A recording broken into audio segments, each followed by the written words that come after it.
Okay, hello everybody, and thank you for joining us. My name is Wayne Floriani with MineAfrica, and I'm also on the board of the Canada-Africa Chamber of Business. It's a pleasure to welcome you here today.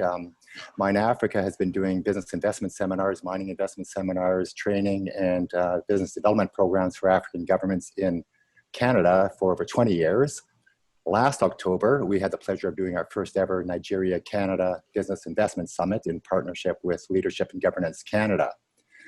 As a result of that, and the over 200 participants that we had at it, we've launched a new webinar series, of which today is the first one, where we'll be focusing on talking about trends, opportunities, challenges in doing business with and in Nigeria, between Nigeria and Canada.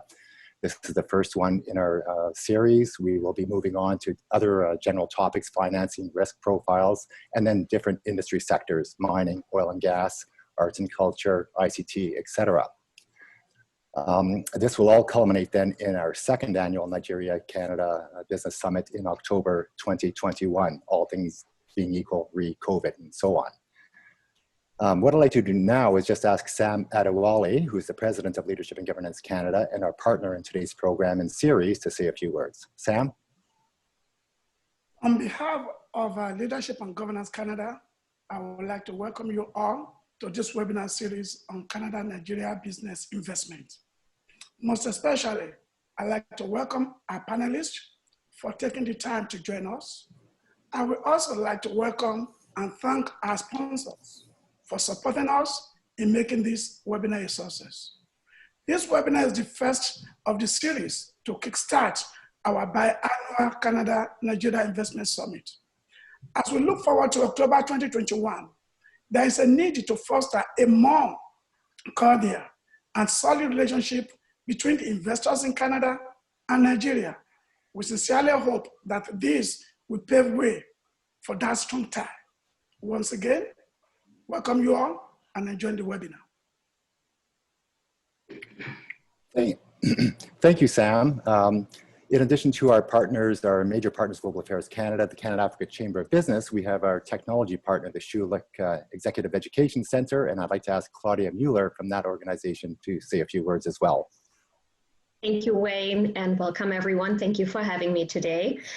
I'm speaking on behalf of the Schulich Executive Education Centre. I lead our mining programming at the center, but our center offers a number of different educational activities around open enrollment and custom solutions in leadership training and a number of subject areas in business and many industry-focused programs. We have a new partnership with MineAfrica that we're really delighted about. Our partnership is focused on delivering co-branded educational and training programs focused on the natural resource sector internationally. We think this partnership will be of great value to the natural resource sector, and we are very, very excited to bring together our expertise in training programs and the rich experience that MineAfrica has in the sector and exploring opportunities that will bring to us. So thank you again. We're very excited to be working with you, and we're looking forward to meeting many of our participants in the future. Thank you.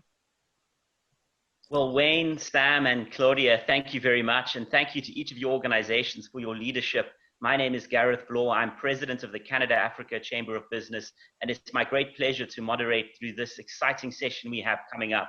It is no surprise, before we go into our three panelists, that both MineAfrica, Leadership and Governance, as well as Schulich, have played a key role in the Chamber's evolution as a 26-year-old organization.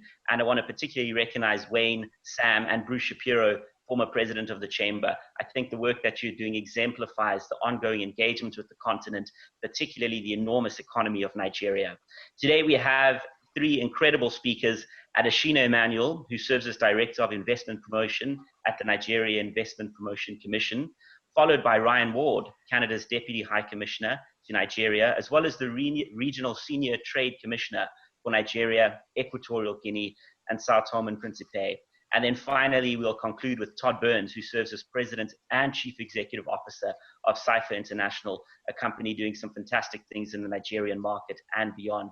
After each of these presentations, we'll go into a Q&A, and please feel free to begin in the Q&A box on your screen at any particular point. Should you see a question that you'd like to pose already asked, feel free to upvote, and we'll get a clear sense of the questions of most interest to each of you as our delegates and participants today.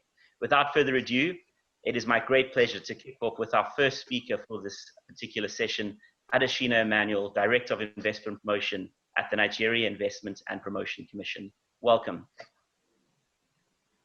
Thank you very much, Garrett. Thank you, fellow panelists and attendees on this event. It's my pleasure to be here again. I was in Canada last year to make a presentation on why Canada, and where a lot of investment opportunities in Nigeria were listed. Unfortunately, we could not make it physically this time, but it's still a good opportunity to talk to you. Let me start by saying that Canada still remains one of the countries of investment interest to Nigeria. Sometime 2 years ago in NIPC, we developed strategic countries of focus for investment, and Canada is one of the 20 countries of strategic importance to Nigeria, and it still remains as such. The investment opportunities in Nigeria still abound. In actual fact, there are even more, because every challenge brings its own opportunities. There are even more opportunities now with the COVID, the pandemic that has made it more, made everybody to realize the fact that there is a need to attract investment in order to have a sustainable economy. When COVID started, it was an health issue, and then suddenly it went on to economic issue, and the economy of Nigeria was threatened. Nigeria is a country that depends mostly on oil revenue. There was a fall in the price of oil, and then the government revenue went down, and of course it's brought about a ripple of ripple effects. And so the first thing the government did was to set up an economic sustainability committee that is headed by the vice president. And this committee is actually addressing all the issues, and it's realized that we need to do a lot to improve the investment more than ever before in order to attract both foreign and domestic investment. So one of the major objectives of this committee is to stimulate the economy by preventing businesses from failing, and then also to be able to attract additional investment.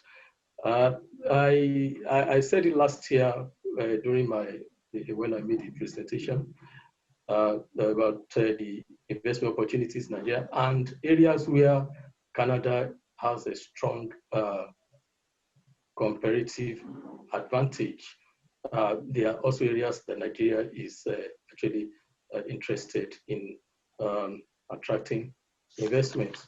But before then, I think I also need to restate the fact that the ease of doing business in Nigeria is getting better, even with what we are going through now. We know that as of last year, Nigeria moved from 146 in the World Bank ranking of ease of doing business to 131. Nigeria was also said to be one of the 10 most improved economies as at last year. And the government is still doing a lot to improve, to ensure that by the time the next edition is done, that Nigeria will move further in terms of the ease of doing business. What government has put in place now, the Economic Sustainability Committee, they have proposed several key projects where I believe investors can invest in.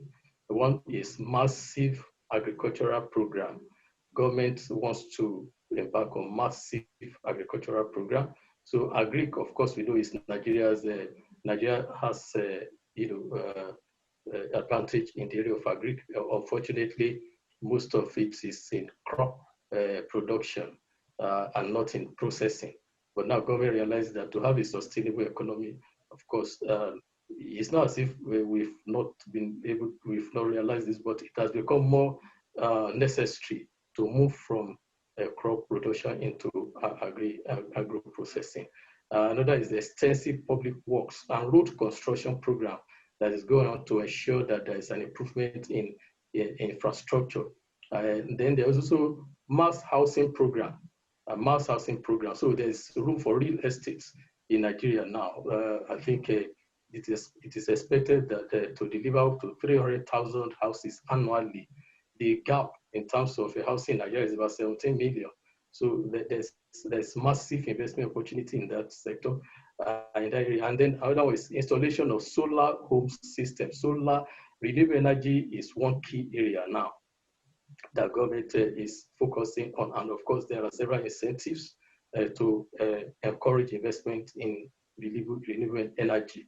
Another one is the promotion of domestic gas utilization. Domestic gas utilization. So investors are also welcome into the gas subsector. Of course, digital economy. We know Nigerians, we have a lot of Nigerians who are into IT, and the government is trying to foster a culture of innovation and to create a wide variety of technology and ICT jobs. So investors are also welcome in the digital economy. Other areas in the health sector, health and education. What happens with this COVID is that it has actually brought out the weakness in Nigeria's health system. People in the past, those who could afford it, used to travel abroad when they have issues, but with COVID now, everybody is somehow restrained, and so there's a need to improve.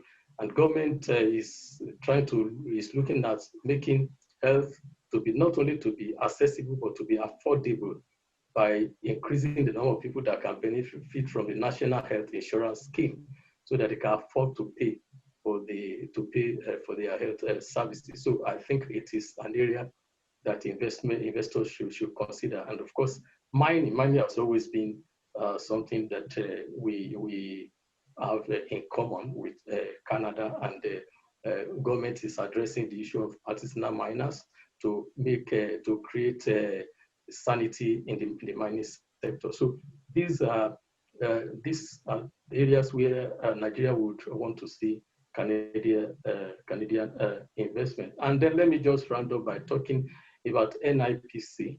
The Nigerian Investment Promotion Commission is the agency of government that was set up to encourage, promote, and coordinate investment in Nigeria. We always advise investors that they should make NIPC their first point of call when they want to invest in Nigeria.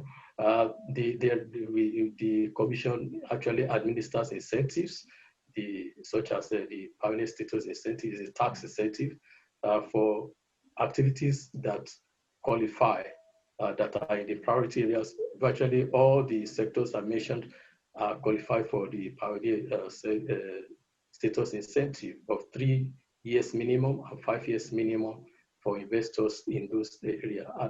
Apart from that, NIPC also renders investment facilitation services. We do encourage, we give investors hand holding, those who want to invest in Nigeria, to make sure that we assist you in navigating through the investment process to ensure that there is no undue delay in the starting your business. Time will not permit me to mention many things that NIPC has put in place to assist investors, but definitely there are a lot that investors can benefit by working through NIPC. I don't know if I still have some time, but as I conclude, I will also want to reiterate the fact again that Canada is actually Nigeria's one of those countries that are very important to Nigeria. We want to encourage investors to come in. Those who are already existing, one of the things we are doing is to make sure that we retain existing investors by making sure we work with them, that we render aftercare service, so that So those who are coming in are assured that once you come in, we are not going to abandon you. We will also work with you to ensure that we retain you in Nigeria. To ensure that there's safety of your investment as well as safety of your lives as well. Thank you. Thank you very much. An incredibly comprehensive outline to some of the major industry areas and opportunities in a vibrant market like Nigeria. And I already see some interest in the Q&A based on some of the comments that you've made. So thank you for kicking us off and setting the tone, but also for the work you've done so far with Canadian companies, and no doubt that those you're set to work with in the weeks and months ahead. Well, our next speaker representing the Government of Canada is Ryan Ward, Deputy High Commissioner, as well as Senior Trade Commissioner, both to Nigeria and other West African markets. Ryan Ward, thank you for the work you're doing, the passion and the energy we've seen you bring on previous webinars, during previous meetings. Welcome, and the floor is now yours. Great, thanks, Gareth. Hello, everyone. I got to start out by saying that despite all the uncertainty created by the global pandemic, I'm actually still here on the ground in Lagos with my team. We're doing our best to support Canadian companies despite our overall reduced footprint across the region. I'm actually the only Canadian trade officer in all of West and Central Africa for the time being, but I've stayed behind because the work is still important, even in the face of coronavirus, and we're still dedicated to helping Canadian companies find success throughout the region. I'm happy to be here and happy to keep doing the work. Promoting trade and investment relations between Canada and Nigeria is a priority for our government as a whole. As Canada's second largest trading partner in sub-Saharan Africa, as well as the largest investor into Canada from the region, Nigeria is already one of Canada's most important economic partners in all of sub-Saharan Africa. I've got to say that I've seen firsthand that Nigeria holds plenty of untapped opportunities for Canadian companies. Nigeria's entrepreneurial population means that there's a natural proclivity towards new innovative solutions. And this is really clearly visible in the country's booming tech industry and its large ecosystem of startups. To facilitate increased trade with Nigeria, the Trade Commissioner Service, or TCS, that I work with, provides Canadian businesses and educational institutions with on-the-ground intelligence, connections to vetted contacts, access to partnership opportunities, and practical market advice. Through the recent launch of the Trade Diversification Strategy, Canada is committed to invest 1.1 billion Canadian dollars to help our companies access new markets.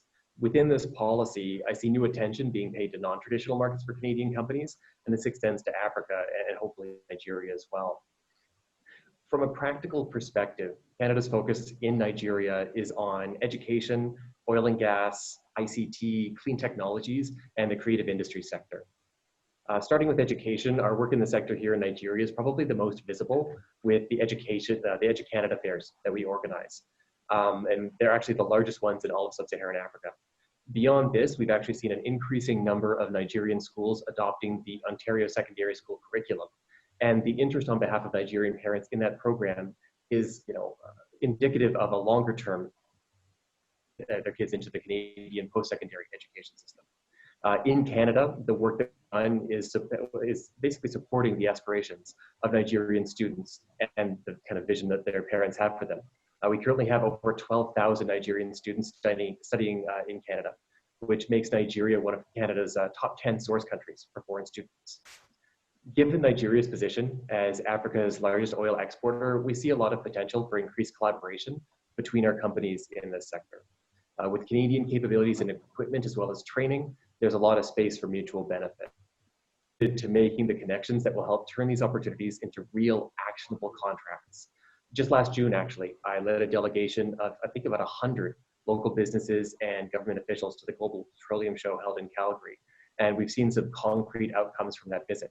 Obviously, that show's not happening this year, but at least in the physical way. But when that starts again, we hope to have a good delegation going to Calgary next year. ICT is another priority sector for the Trade Commissioner Service, and we're focused on connecting Canadian business with Nigerian telecommunications, software, and fintech companies. The TCS has been involved with several notable Nigeria-Canada tech startups and their successes through our work in sharing opportunities from Canadian tech accelerators with local fintech startups. This has resulted in international partnerships and investment. Nigeria obviously has vast renewable resource potential in both hydro and solar. And a few Canadian companies are already active in this space, including Manitoba Hydro, Canadian Solar, and JCM Power. And I'm really encouraging Canadian companies to engage more proactively in the off-grid renewable market, given the scale of the opportunity to connect underserved local communities that aren't linked with the national grid for the power supply. Other Canadian companies like AESP Energy and M1 Energy Solutions have also been active in the renewable energy market, working closely with the Nigerian government and development partners. In 2019, the Commissioner Service team here in Nigeria launched a virtual seminar series to connect Canadian colleges and institutes with Nigerian companies in renewable energy and oil and gas to address the gaps identified around technical and vocational skills development. These seminars have served to spark discussions between Nigerian companies and Canadian institutes, and have given Canadian organizations the opportunity to learn more about the Nigerian market directly from potential partners and collaborators.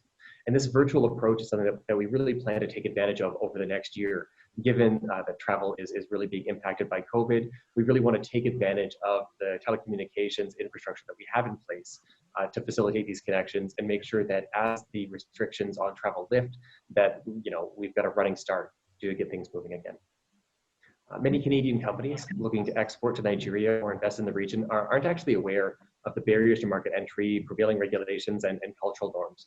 So one of the functions that we play as the TCS here is to bridge the gap by working with Canadian companies as partners to help them assess their potential in the market, to provide them with information necessary to make good decisions on how to enter the market.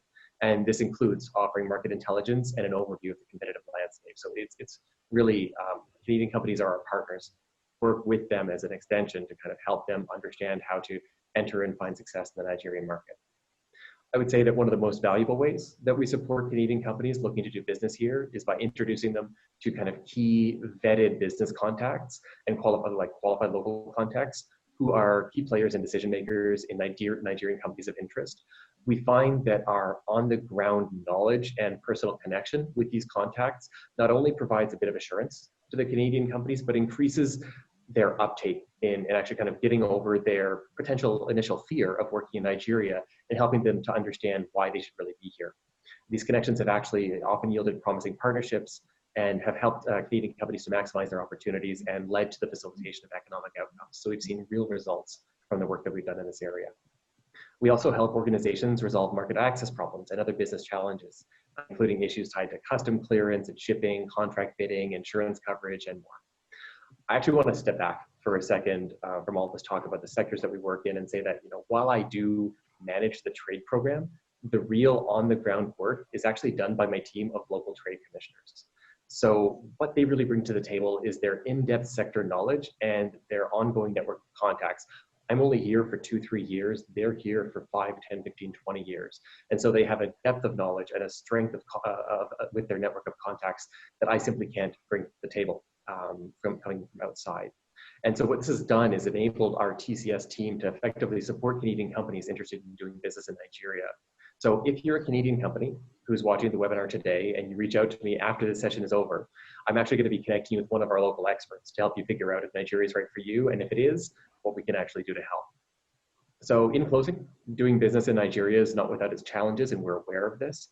However, there's a lot of opportunities for trade investment between Nigeria and Canada, despite the impact of COVID-19 on the global economy. And I'm hopeful that we'll be able to help Canadian companies find the right partners, opportunities, and approaches to help them succeed here.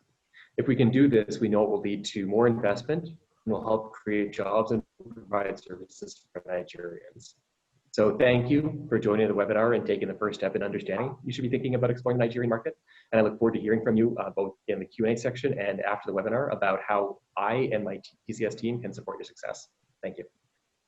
Thank you very much, Deputy High Commissioner. And I've certainly had the pleasure of engaging with some members of your team in Lagos and elsewhere, and certainly a wonderful group that you have with in-depth on-the-ground knowledge. So thank you for your leadership in that regard.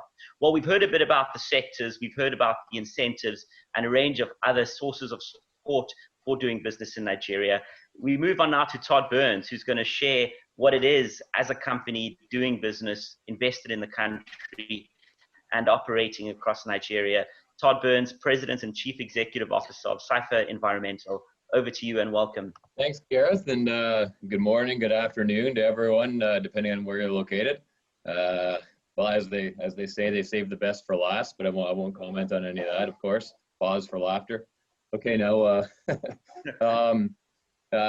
So I was really actually excited to hear Adeshina mention roads in his conversation, because that's what our major focus is on. So actually, I'll talk a little bit about the company and what our offerings are and what we're doing in Nigeria first, just so you all know, who we are and get some context about the company. And then I'll talk a bit about why we chose Nigeria and what we're doing there, and maybe a bit of advice for other suppliers that are looking to get into that market. And you know what? I'm gonna have to turn my ringer off. So there we go. So I don't get interrupted again. Okay, so Cypher Environmental, we're 100% Canadian owned, based in Winnipeg, Canada, and we have distributors in probably roughly 50 countries around the world now. So we manufacture everything here, and we ship through our distribution network globally. So our real focus is on, I guess you would call it, environmental infrastructure. So we focus on roads and really helping to reduce the environmental footprint and operating costs for our clients. So we are multi-sectoral. We do work, so even though our major focus is on roads, we're working in the mining sector, of course, which I guess is why we're here today. So a very, very big footprint in the mining sector, but we work with municipal governments, provincial governments, and forestry, oil and gas. So certainly another nice tie to Nigeria there. They all have a large large private industrial road network. And so, we have solutions to help them save money and reduce their environmental footprint. So I'll just talk a bit about the products, and then I'll talk a bit more about Nigeria. But so the company all started around a product called Earthsign, which is a stabilizer for high clay content material, which you have an abundance of in Nigeria. And so, clay is nice and hard when it's dry, but when it gets wet, it swells and it loses all of its engineering properties. And so typically it's thought of as a marginal engineering input or even a waste material, and you have to either get rid of it and replace it with something better, or mix in a whole bunch of something else to stabilize it. So typical would be aggregate or cement, both very expensive, and you need to use very high concentrations of it. Our Earthsign technology is a highly concentrated liquid. 1 liter will treat 33 cubic meters of compacted soil. So highly concentrated. So for, let's say, a kilometer, if we're just, for the ease of math, let's say for a kilometer of secondary road, like you would have in Nigeria, you're only talking about 40 liters of product. And so you're turning your clay soils, these are little pucks, clay soils into, quite hard. These are just stabilized clay samples we've done in the lab into a road like that. So huge implications in the rainy season that you have there in Nigeria, whether it's in the mining sector or elsewhere. And then, of course, if you don't have that high clay content material, we have another product that specifically treats roads for dust. So you guys have all seen unpaved roads before, and they're quite dusty. Now, usually people are either using oil or salt. Both are quite toxic to the environment. Ours is a totally environmentally friendly alternative, and it's used. Both products are applied with standard equipment, so water trucks, graders, stuff that typical governments or road agencies or mining companies will already have on hand. So no specialization required in the equipment used to apply our products. So at the end of the day, for example, you talk about Nigeria, which has a big rainy season. You also have a big dry season. And so, water consumption is quite critical, and of course is in a shortage in the dry season. And so typically, if you're not using oil or salt, you're using water.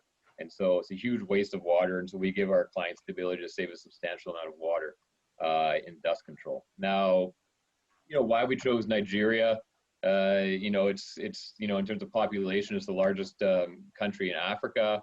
And ultimately, as a result, they have a lot of roads. So I've seen studies suggesting there's almost 200,000 kilometers of roads in Nigeria, only 60,000 of which are paved. So that gives us a huge opportunity to improve the infrastructure in Nigeria. Adeshina mentioned roads. So of course, that's our bread and butter, and that's an area where we can really help the country save money. With the big focus with IFIs, such as the African Development Bank and the World Bank, there's a lot of opportunities to work with them on infrastructure improvement projects. And I should point out, I talked a lot about distributors. I'd be remiss without mentioning, of course, we do have a great distributor in Nigeria called Finaxel. So I know their CEO and maybe one or two other team members are joining us in the webinar today. The CEO's name is Kelechi Agada. Kelechi and his team would be more than happy to communicate with anybody from Nigeria about opportunities to collaborate there. But ultimately, Nigeria, I think, for years has been known as an oil producer. I think they're in the top 15 in the world in terms of oil production, and Ryan commented on the ties we have between Canada and Nigeria in that respect. I think the government these days is doing a lot in Nigeria to diversify and actually reduce the dependency on oil, so supporting other industries such as mining. And so all of these require infrastructure and roads to be developed. So we just see Nigeria, with the amount of development, with the way the economy is heading, as just as a great opportunity to grow. And as Brian also pointed out, I mean, there's a lot of ambitious entrepreneurial folk in Nigeria. So of course, open to innovation. I find developing countries such as Nigeria and other countries in Africa are actually more open to we offer, because they are innovative, they are new. Whereas here in North America, or in Canada in particular, there's a lot of bureaucracy and red tape we have to get through in order to introduce our product to a new customer or a new project, or get the approval from the government. Whereas there's a greater demand in Nigeria to save money, do something new, and do things better. Whereas here, I think people are sort of more willing to just do things the old way, the way they learn things in school. So I just think the opportunity in a developing market that just needs that rapid infrastructure development like Nigeria was a natural fit for us. But ultimately, there is some corruption in Nigeria. So for us as a Canadian company that doesn't adhere to that, there is a very long sales cycle. So I mean, you have to be willing to stick it out for the long term. You're not going to introduce a new technology and make massive or major sales overnight. So certainly something to be cognizant of. And of course, also in finding the right partner. I mean, because there are a lot of entrepreneurial or ambitious people there that maybe don't have the right experience or knowledge of the industry. There's probably going to be a lot of people, if you're a supplier interested in getting into the market, willing or wanting to cooperate with you. And the $1 million question is, can you find the right partner that's going to stick it out in the long term and really represent you and adhere to your code of best practices? So ultimately, I'm not sure how I'm doing for time, but we see Nigeria as a great opportunity. We've done some projects there already. We've worked with Sobe Farm, Lagos State Public Works asphalt plant, the Olam rice airstrip, and in terms of the similarities between Nigeria and Canada, for example, we're working very hard at developing the north here in Canada, and a major part of that is airstrips. And so the fact that we have a great reference case study in Nigeria with the Olam rice airstrip, it just starts to show you the similarities in the markets that we're targeting. So we've got a lot of other ongoing projects, and we're just excited to continue to see how we can develop a mutually beneficial relationship with Finaxel and between Canada and Nigeria. Well, thank you very, very much, Todd, and very exciting to hear of some of the opportunities you've identified, but also your experiences taking up those key opportunities. Well, we've got just over 20 minutes, closer on 25 minutes for Q&A. So thank you for so incredibly eloquently sticking to time, each one of our star panelists with us today. I'm going to kick off with questions based on the popularity of the questions we're receiving. And first of all, can we get the contact information of the presenters? There will be a follow-up email, so certainly the opportunity to connect will be there. And Ryan and his team are incredible, in particular at following up for some of the connections you may be looking for. Around the issue of water and wastewater in Nigeria, there's a question from Brian Dodo in Kingston around what sort of opportunities are available there. I know there has been some activity by the Trade Commissioner Service with an upcoming webinar along the lines of this topic. Perhaps I'll ask Adeshina to touch on that to start, and then we can have you, Ryan, weigh in, and Todd, feel free to do the same thing. Yeah, thank you very much. There are massive opportunities in the waste to wealth sector in Nigeria. We know that Nigeria, especially Lagos and Kano, has a massive wastes, which government is now trying to take advantage of it to convert into energy. So there's an opportunity to convert waste to energy in Nigeria. But I must point out the fact that the technology is not yet advanced, and so we need countries like Canada with advanced technology to come and invest in this sector, because we know that there's a problem, and we know what needs to be done, but we don't have the wherewithal to be able to do it. So, and I think this is an opportunity. There will always be waste. There will always be raw materials, and we know that Nigeria has there's a huge gap in energy demand, between demand and the supply. So, I think one of the renewable areas of renewable energy that government would encourage is waste to energy. And then generally for energy sector, particularly renewable energy, there are several incentives that government has put in place. So with regards to that question, I think if there are anything that NRBC could do to assist any investor who is interested, I would like a further discussion on this after this meeting. My email can be shared to the attendees for us to discuss further. Thank you very much, Ryan. Sure. Gareth, as you mentioned, there's actually a water and wastewater seminar going on. It's actually right now at the same time as this webinar. So my expert on water and wastewater is actually presenting as part of that webinar. So I'm not going to be able to speak to specific opportunities, but I've seen a number of the questions in the Q&A that are kind of looking for sector-specific information. So rather than talking about, the specific opportunities for water and wastewater or TVET or any of the other sectors that people are asking about, I'd rather kind of step back and kind of talk about how we work as the Trade Commissioner Service. So effectively, the Trade Commissioner Service here in Nigeria, we're here to support Canadian companies looking for opportunities here. But what we do is we really kind of sit between two sets of information. We sit between information on local opportunities and Canadian capabilities. And so we work kind of based on both of those. So if we're presented with concrete, actionable intelligence on the Nigerian end, we find out about an opportunity, we do some research into it, the partner is credible, the funding is there, we think that it's going to go forward, and we think that the framework is in place to see that move, and we don't know a Canadian company.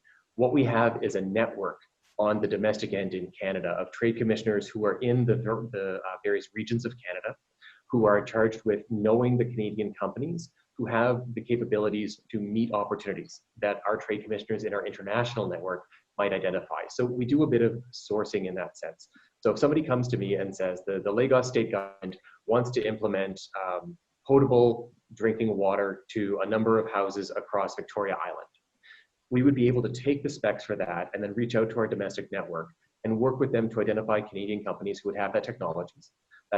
We would engage with those companies to see if they were interested in working in Africa and specifically interested in working in Nigeria. And then we would work with the Canadian company to help them prepare to bid or connect with the right people on the ground in Nigeria to pursue that contract. We also do the opposite. So when we're approached by a Canadian company, let's say that they've got, one of the ones that we've seen is computer animation. So an educational institution comes to us and says, we have this great training program for industrial animation, and we want to train Nigerians. How would we find opportunities in Nigeria to do that? So on this end, we're able to take that information, understand the product or service that the Canadian company is offering, and then use our network to reach out and connect with the organizations on the ground here in Lagos and in Abuja, maybe Kano, to identify who we can connect that Canadian company to identify potential opportunities for their product. We will also help them work with agents, look, to see how that product would be distributed and kind of make those connections on this end. So we really work in both directions. So anybody who's in the chat kind of asking as a Canadian company what the opportunities are for you in a sector here in Nigeria, reach out to me. Let me know what you do. I'll connect you with one of my trade commissioners who's an expert in your sector. They'll be able to have a conversation and work with you to kind of connect with the right people on the ground here. And for the Nigerian organizations that have a concrete, actionable opportunity, and really, we don't tend to focus on, hey, meat is a big thing in Nigeria. What can Canada do for meat? We don't do that. We would be looking for, a company wants to improve their the diversity of their cattle genetics. Do you have Canadian companies that are able to export that product? We can work with those kind of concrete opportunities. So the more advanced, the more concrete, the more numbers and the clearer the information that we can put together from the Nigerian end allows us to kind of better source Canadian companies to kind of to fill that. and to convince them that the opportunity is real. So that really helps us on this end. So I hope that's clear. And I'm sorry I can't speak about the specifics, but I'm hoping that that'll give a bit of a better idea of what we can do to assist. Thank you very much. Todd, before you may weigh in on that, there's a question for you on how you identified your distributor in Nigeria. Did you make use of the Canadian Trade Commissioner service by any chance? Yeah, you know what? I feel like I need to apologize at this stage that I didn't even mention Ryan to the trade commissioners, because normally we like to think of ourselves as a bit of a poster child to the trade commissioners because we've used them so much.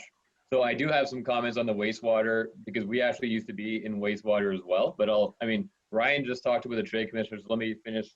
Let me get to that first, then I'll talk a little bit about the wastewater afterwards. So we absolutely, I believe we did definitely utilize the trade commissioners to do some due diligence on Finaxel when we first met them. No offense, Kalechi, if you're listening, which I imagine you still are, but it's a part of our standard sort of operating practices, best practices when we have a new distributor that reaches out to us in another territory. Of course, you know, Ryan and his team are sitting there in Lagos and we're sitting here in Canada, so they can do a much better job of assessing the companies that contact us, and this goes for anywhere in the world, not just Ryan's team in Lagos, of course.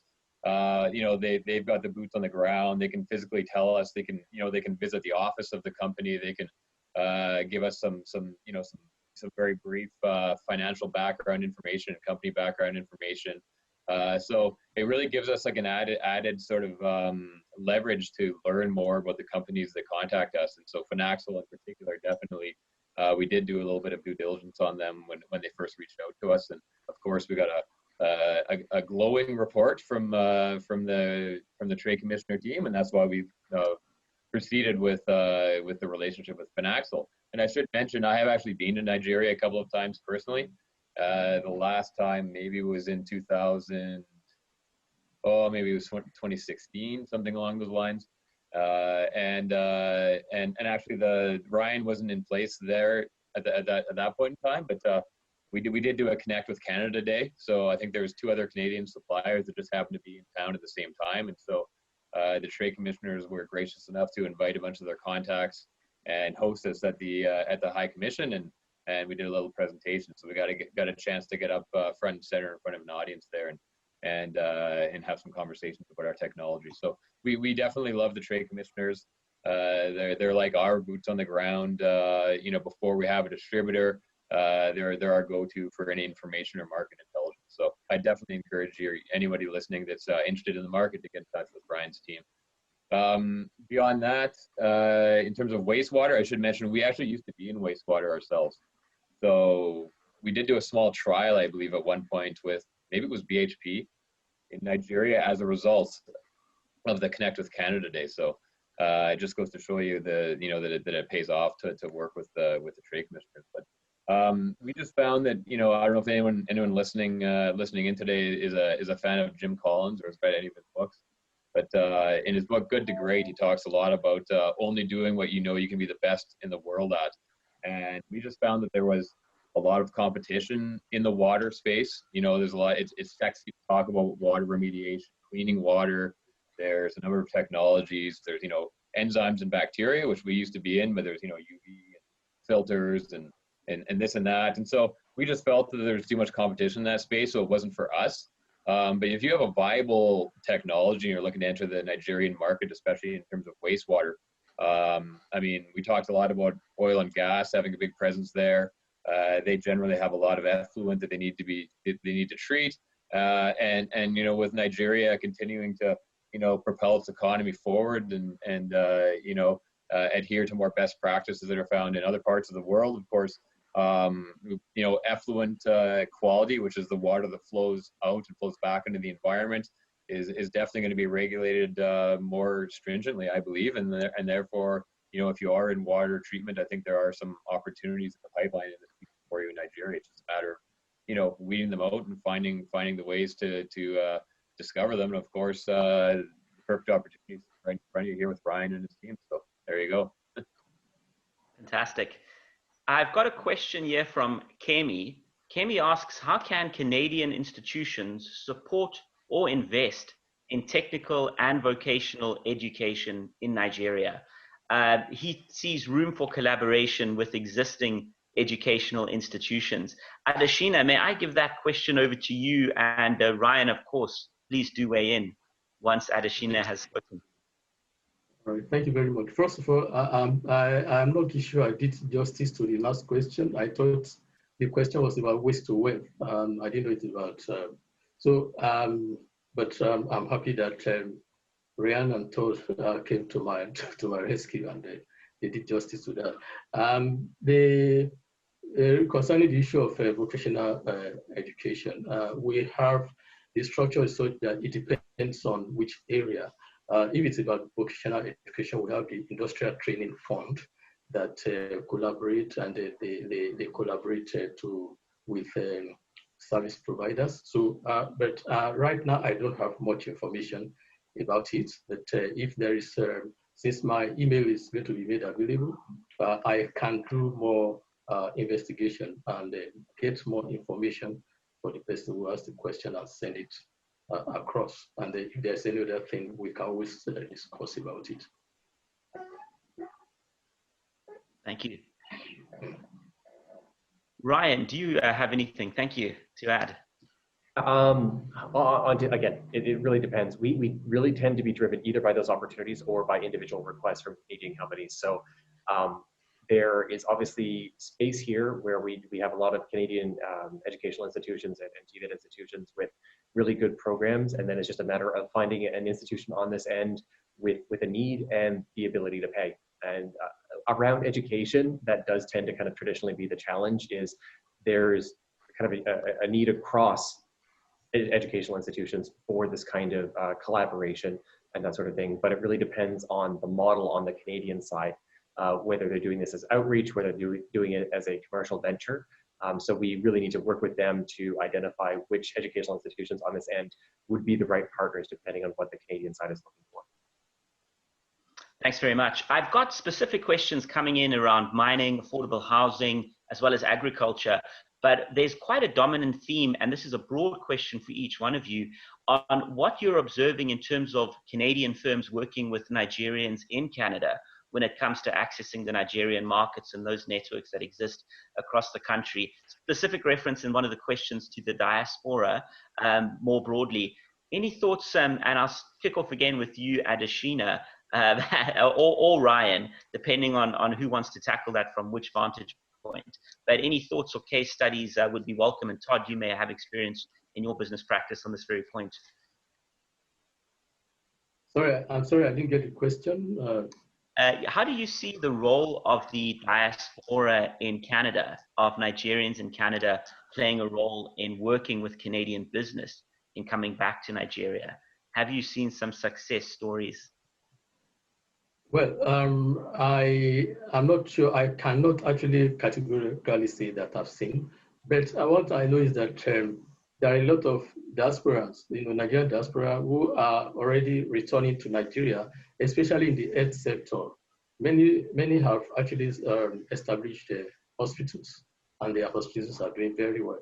So I expect that this is one sector that I'm aware of, that we have a lot of Nigerians in diaspora who have come back home to set up very international standard hospitals, and they are doing very well. Thank you very much. From my side, I'd say the diaspora is incredibly important. One of the challenges that we face as the Trade Commissioner Service in Sub-Saharan Africa is outside of the extractives, specifically mining and oil and gas, Canadian companies have historically not been extremely active across Sub-Saharan Africa. So, traditionally our companies they can get away with being a little bit lazier than companies in other parts of the world, because we have such an enormous market immediately to our south that speaks our language, that has a very similar culture, that's on the same time zone.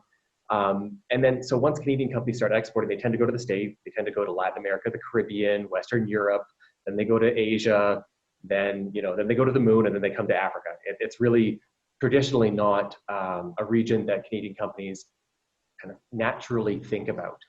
And so the diaspora is hugely important in kind of galvanizing the interest of Canadians and getting them to understand why they want to work in Nigeria and why they want to work in other markets in sub-Saharan Africa.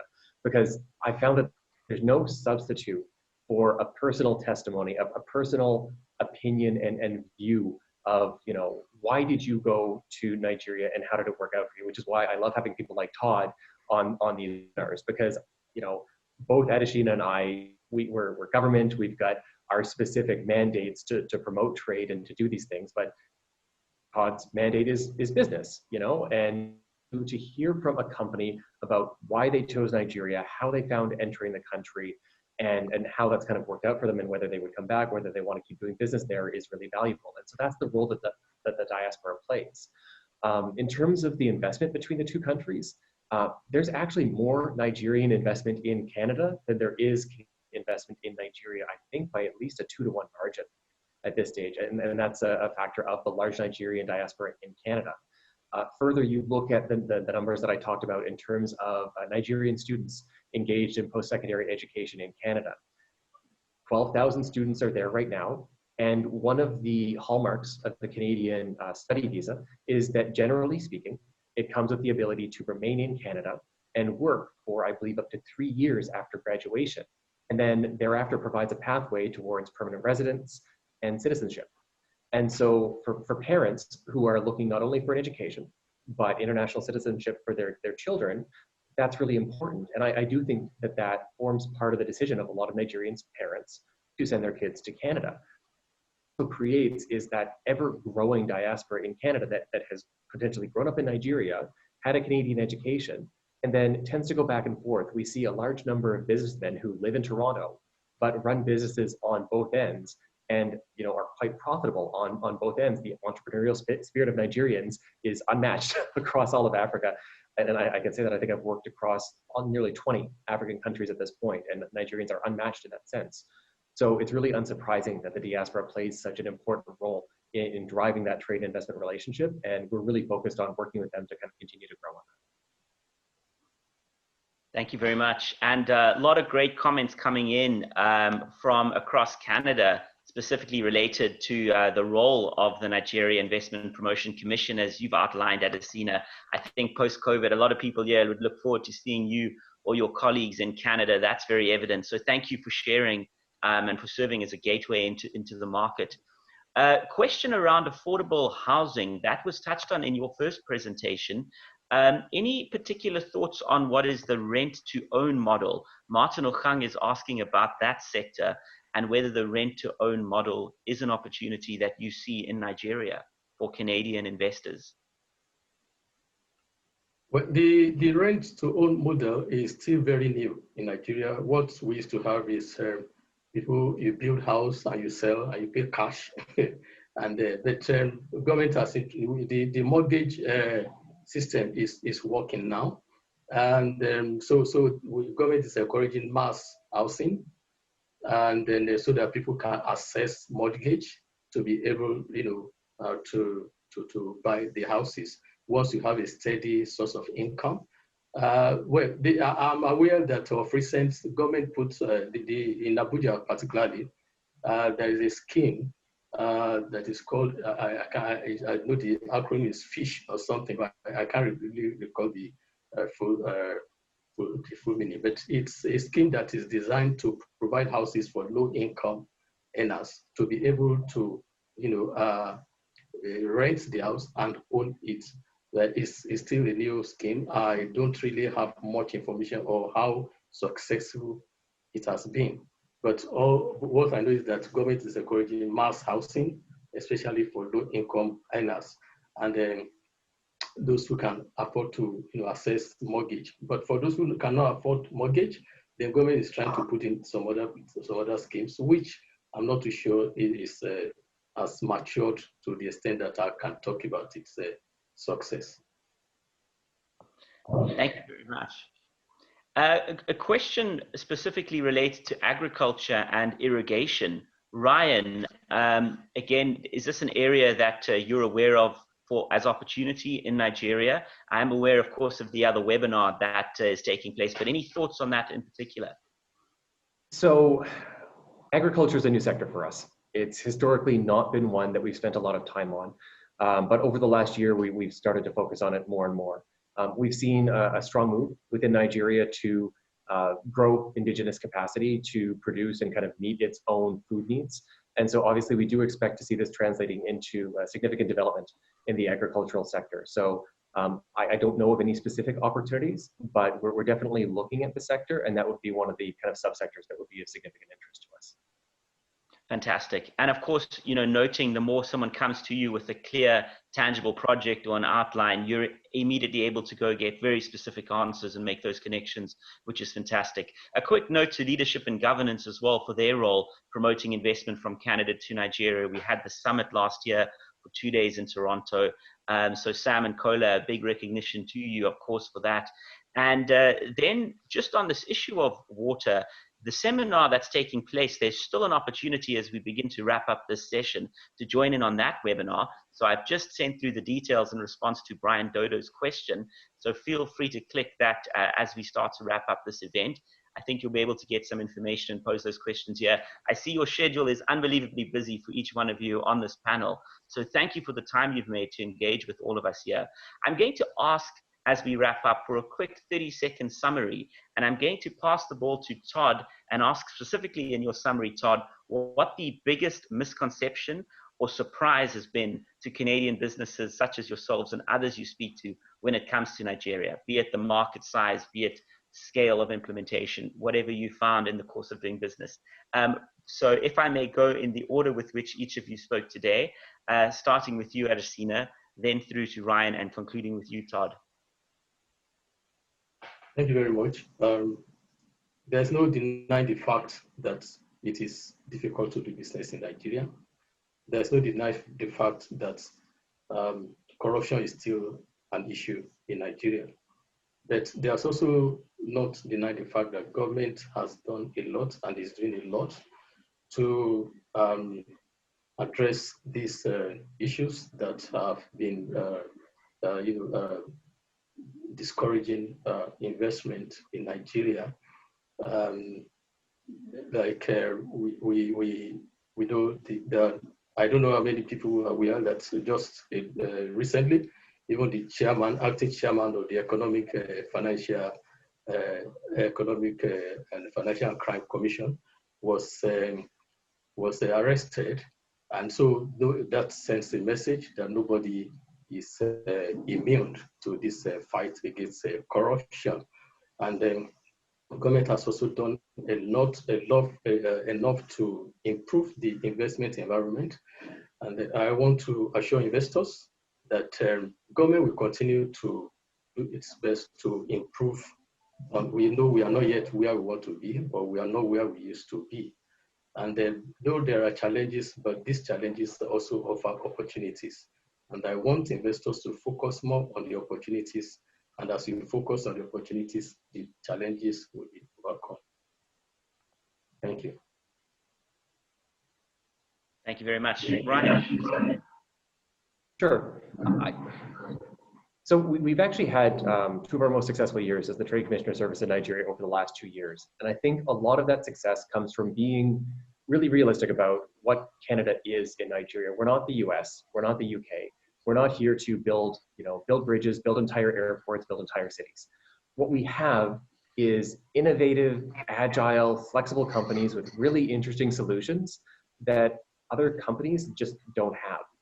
And I think that we really want to take advantage of those technologies, those solutions, and help Canadian companies to find the right partners on this end.